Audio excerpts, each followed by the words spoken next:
Hi everyone, my name is Sai. We are Team 2. Team members are Andrew, Eva, and myself. We are students from University of San Diego. Our team is going to present about forecasting daily particulate matter in San Diego. Fine particulate matter PM2.5 is an air pollutant that is a concern for people's health when PM2.5 levels are high in the air. Figure 1 shows how small PM2.5 particles are comparing to human hair. The measurement unit of PM2.5 is micrometer. PM2.5 can get deep into lungs and the bloodstream. Exposure to this particle can affect lungs and heart. Our data source is obtained from EPA, United States Environmental Protection Agency. PM2.5 metrics show that between 101 and 200 is unhealthy. Between 201 and 300 is very unhealthy.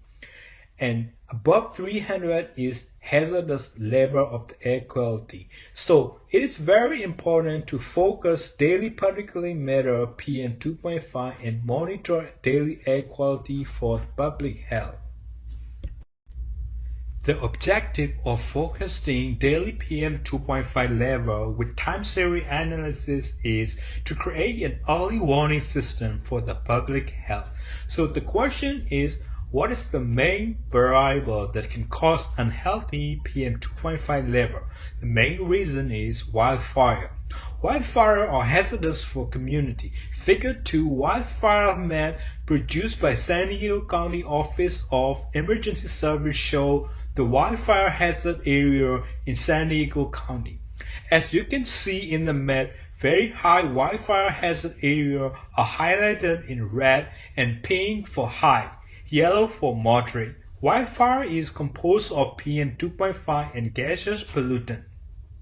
As PM2.5 and wildfire are related, the wildfire hazard area can also be PM2.5 hazard area. Our team study on forecasting PM2.5 in San Diego County will be very useful for the public health. I will hand over to Eva for PM2.5 per year reading. We began with initial observations of the data. Starting with 2016, the first quarter of the year was erratic in its PM2.5 readings. We see this erraticism smooth itself during the middle of the year before becoming erratic once again towards the end of the year. It is in the year 2017 that we begin to see peak readings during the last 2 months of the year. This will be something that we will note as we move ahead with the analysis as patterns begin to arise in the daily readings. 2018 sees peaks in July and in the winter months. 2019 saw peaks in October, but had notably less variation compared to previous years. Finally, the year 2020 had the biggest range, with the lowest of the 5-year readings occurring in March and the highest occurring in September. Looking at the readings as a whole over a 5-year period, we can see that a majority of the readings occur between PM2.5 readings of 50 micrograms per cubic meter and 100 micrograms per cubic meter. We can begin to notice points from year to year that display seasonal patterns of spikes in readings. I'll hand things over to Andrew to provide a more in-depth breakdown of this data.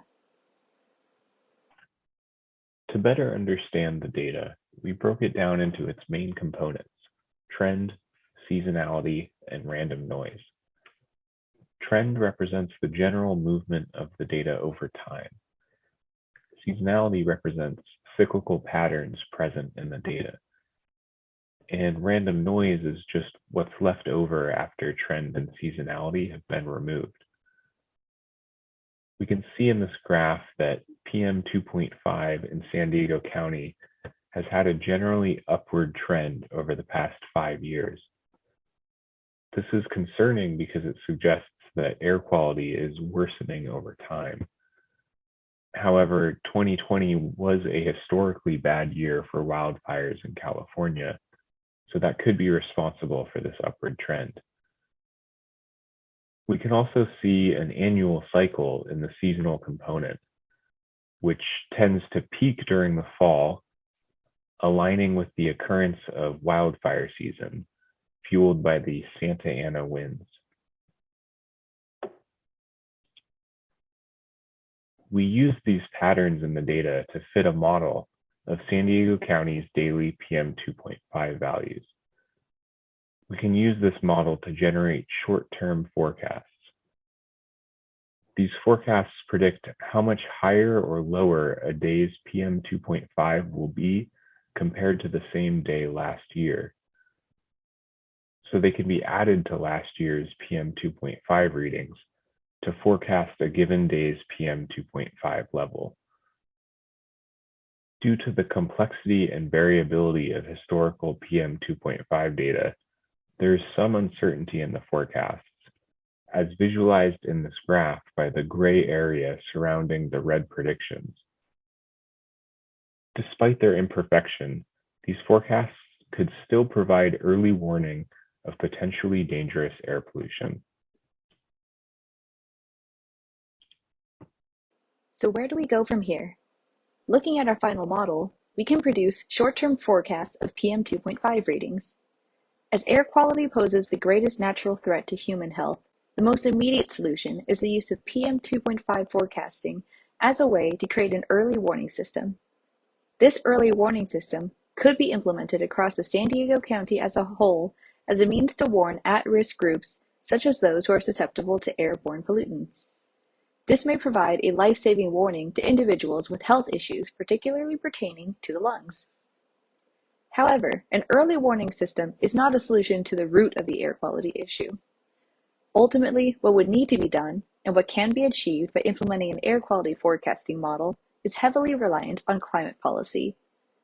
As mentioned earlier, the World Health Organization recognizes a PM 2.5 reading of 35 micrograms per cubic meter as harmful to human health in the short run. Over the past 5 years, as we've seen in our data, San Diego County regularly sees data readings greater than 35 micrograms per cubic meter. We ask that policy changemakers like yourselves take our time series model and use it not only as a public service tool in the form of an early warning system, but also as a tool to use in conjunction in making smart climate change policies.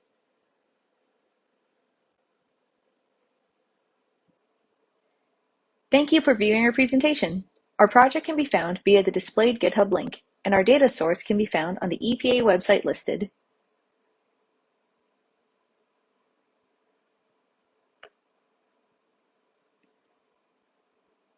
All references used in our presentation are listed here.